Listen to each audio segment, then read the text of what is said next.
The story of Rishyasringa, as mentioned in Valmiki Ramayana. In ancient times, in the land of Bharata, there lived a sage named Kashyapa. He had a son Vibhandaka. Vibhandaka, being an ascetic sage, lived in the forest. Vibhandaka had a son Rishyasringa. Rishyasringa means deer haunt, as he was born with deer horns on his head. Vibhandaka wanted to raise his son in complete isolation from worldly temptations. He wished for Rishyasringa to lead a life of strict celibacy and spiritual purity. To achieve this, he grew Rishyasringa in the forest. Rishyasringa was always busy taking care of his father and never ventured beyond the forest. Rishyasringa made friends with the birds and animals of the forest. He lived on the roots and fruits available in the wilderness. He was constantly engaged in meditation, attending Vedic rituals, and taking care of his father. Rishyasringa grew up without seeing any other human being, especially women, and was unaware of their existence. Under the guidance of his father Vibhandaka, Rishyasringa attained great yogic powers. At that time, the kingdom of Anga was ruled by King Romapada. Due to some wrongdoing on the part of King Romapada, Lord Indra became displeased and a severe drought and famine afflicted the kingdom. The kingdom's people suffered greatly, and despite the king's best efforts, the drought persisted. The king became extremely worried. He discussed the matter with the elders and advisors in his court. The advisors informed the king about sage Rishyasringa. They advised the king to get his daughter Shanta married to the sage. They assured the king that Rishyasringa's yogic power would end his suffering.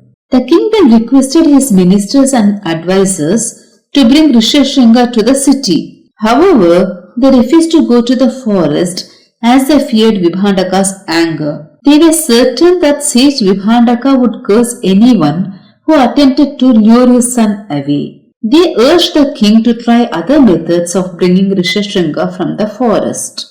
On the advice of his ministers and advisors, King Romapada decided to send beautiful courtesans to the forest to entice Rishyasringa. Since his birth, Rishyasringa had never seen a woman or a man, or for that matter any living being from a town or a village. The ministers believed that, having never encountered women, Rishyasringa would be captivated by them and would follow them to the city. The courtesans entered the forest and stayed near the hermitage of sage Vibhandaka. Rishyasringa mostly remained inside the hermitage. He was so content with his father's affection and care that he never wished to venture beyond the hermitage.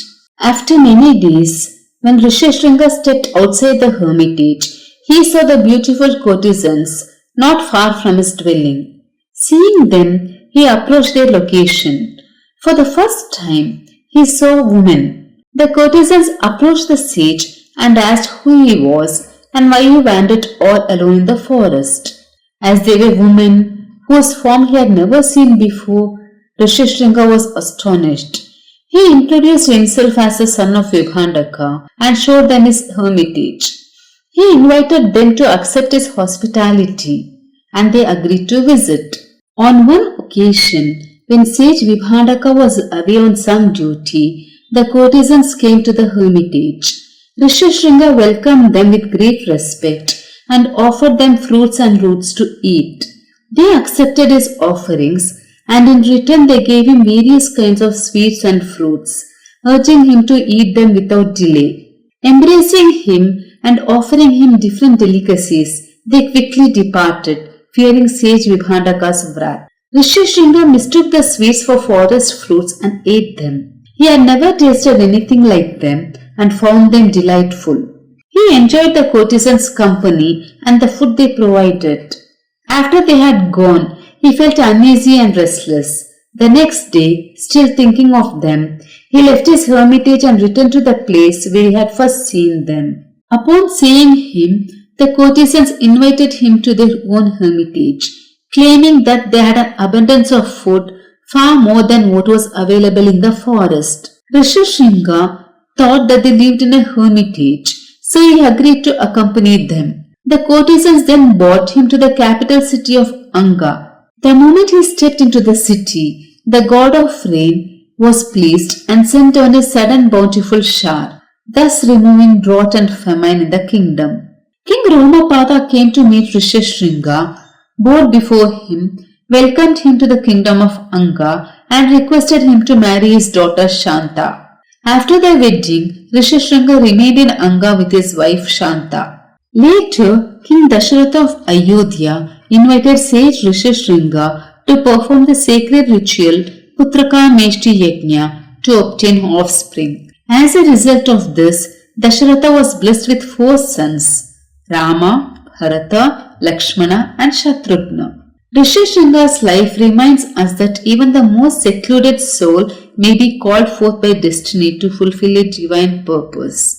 If you wish to see more content like this, please like, share and subscribe Ved Puran Katha.